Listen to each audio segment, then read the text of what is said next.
Online কিন্তু তোমার অন্নপূর্ণা ভান্ডার আজ থেকে শুরু হয়ে গেছে।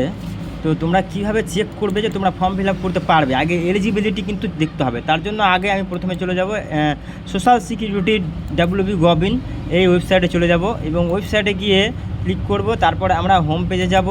হোম পেজে যে দেখো এখানে দুটো অপশান দিয়েছে। একটা অপশান চেক এলিজিবিলিটি, অর্থাৎ তুমি পাবে কি না ফর্ম ফিল আপ করতে, সেই এলিজিবিলিটি চেক করতে হবে। তো দেখো খুব সহজে এলিজিবিলিটি চেক করা যাবে। চলে গেলাম সাইটে।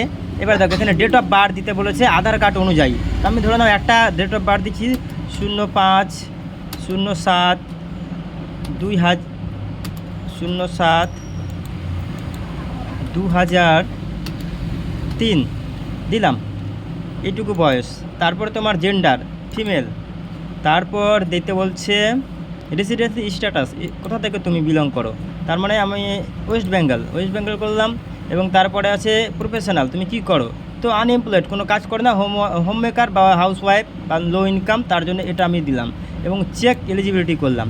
দেখো এখানে কিন্তু হচ্ছে না, হচ্ছে এজ রিকোয়ারমেন্ট নট, মানে বয়স হয়নি এখন। 21 থেকে 60 বছরের মধ্যে লাগবে। যদি 21 বছর হয় তাহলেই হবে, 21 বছরের উপরে লাগবে। অনলাইনে যেটা দেখাচ্ছে। তো তোমরা যারা এলিজিবিলিটি চেক করো, যদি হয় তবেই কিন্তু ফর্ম ফিল আপ করতে পারবা বা নেক্সট স্টেপ আসবে। তো তোমরা দেরি না করে, যারা করোনি এখন, অনলাইন শুরু হয়ে গেছে, অনলাইন কিন্তু ফর্ম ফিল আপ শুরু হয়ে গেছে, তোমরা করতে পারো।